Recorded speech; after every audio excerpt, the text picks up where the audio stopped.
Bueno, también seguimos cumpliendo con lo prometido porque decíamos allá por las 8 de la mañana que nos gusta, como cada jueves, ir tocando temas vinculados a la salud, conociendo mucho más de temas específicos vinculados a la salud, por supuesto.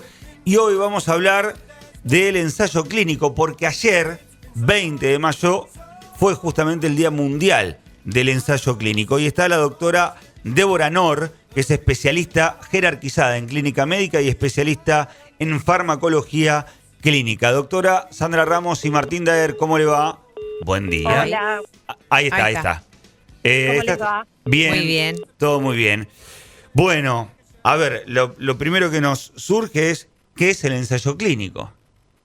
Bueno, en realidad los ensayos clínicos son estudios que se hacen sobre diferentes cosas.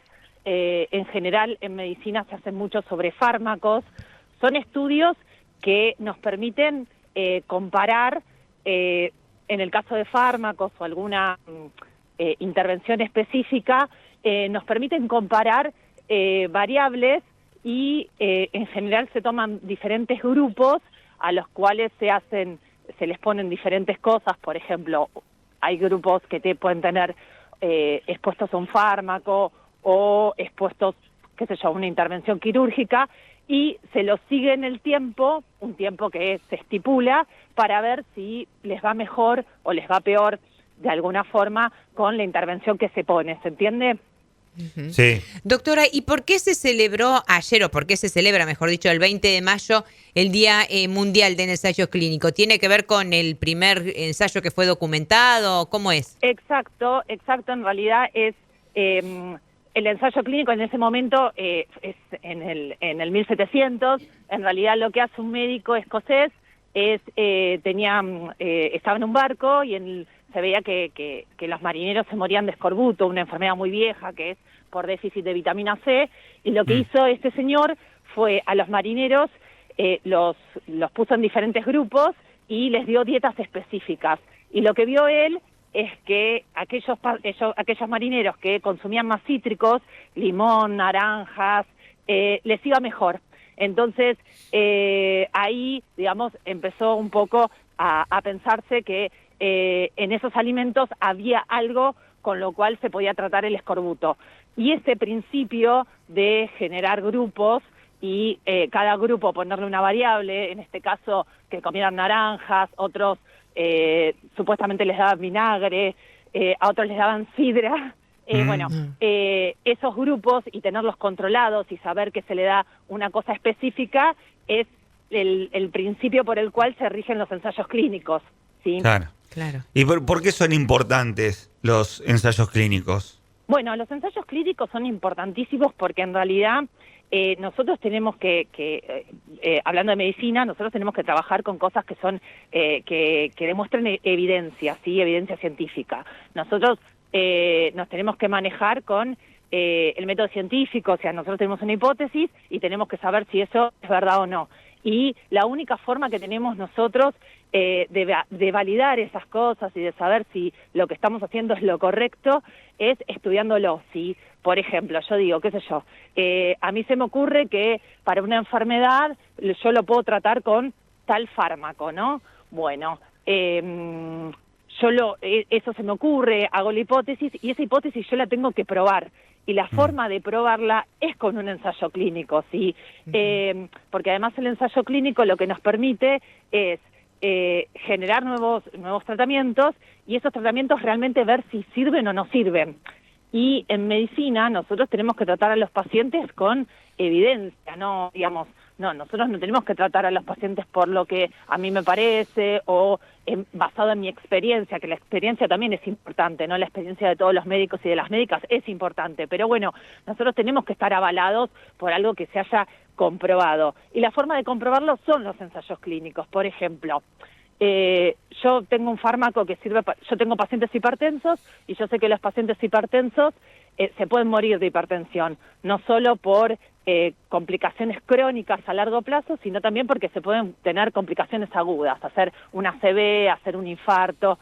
Bueno, si se me ocurre que un fármaco sirve para bajar la presión, yo eso lo tengo que probar.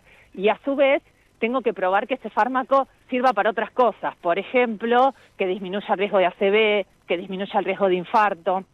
Entonces, lo que se hacen es, se arman 2 grupos de pacientes y esos pacientes se exponen, algunos al fármaco y otros no. ¿Que son voluntarios, vemos, doctora? Son voluntarios humanos, digamos, para poner en práctica el ensayo. Exacto, sí. En realidad los ensayos clínicos tienen varias fases, ¿sí?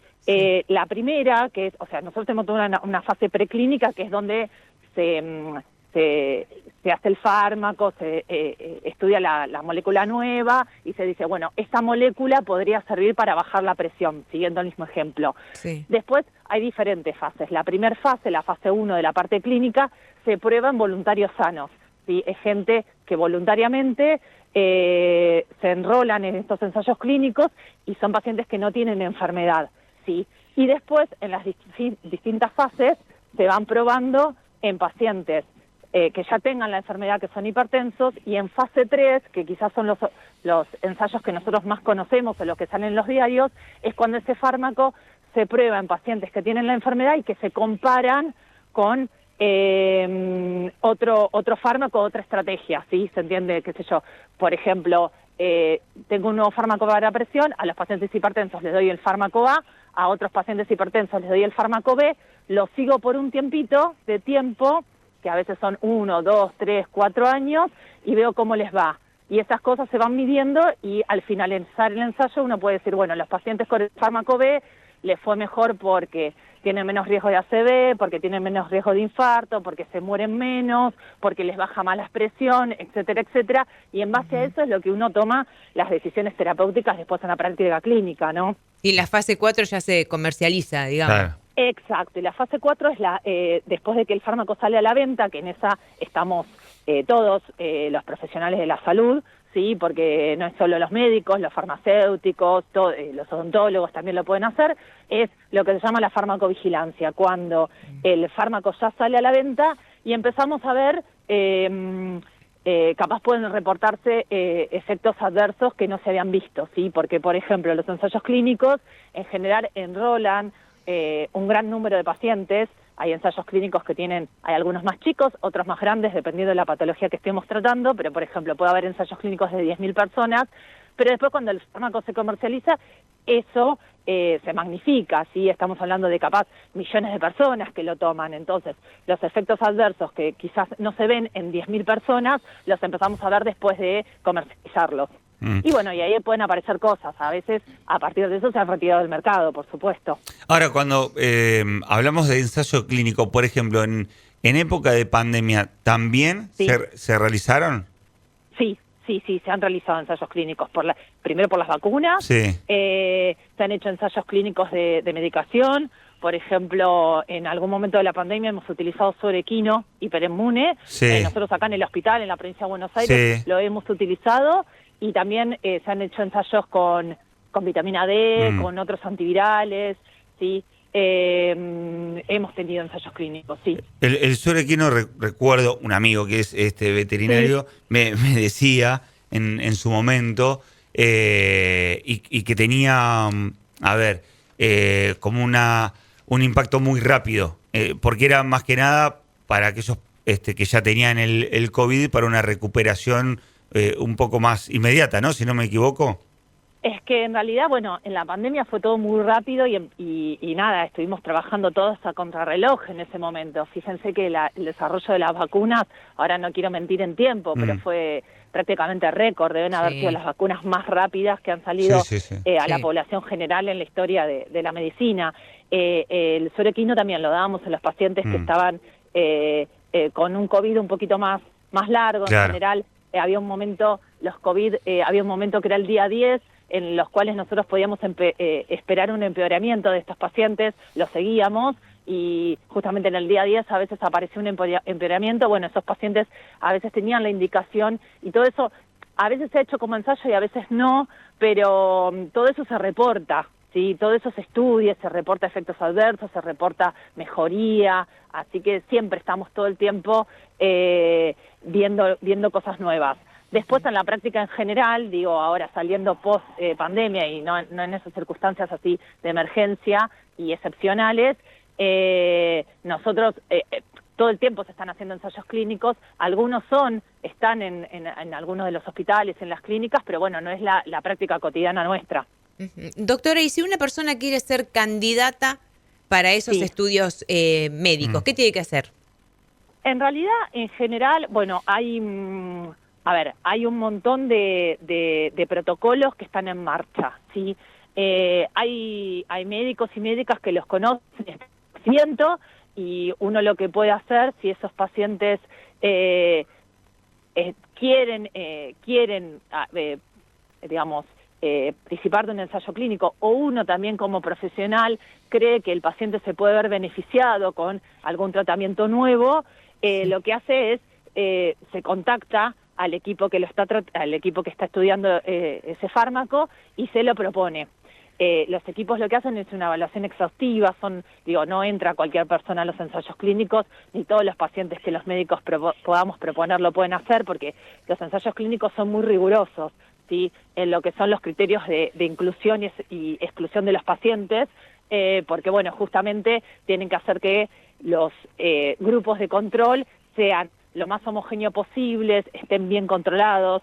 Yo creo que los ensayos clínicos deben ser una de las actividades médicas más controladas en este tiempo, porque bueno, están sujetos a muchas normas y a muchos mecanismos de control en diferentes niveles, ¿sí? Así que lo que tiene que hacer un paciente es, se puede enterar, porque a veces hay campañas de algunos de los centros que los estudian, hacen campañas en la población general y ahí puede el paciente, o también a partir del contacto con su médico de cabecera o el médico especialista, que los enrolen en esos estudios.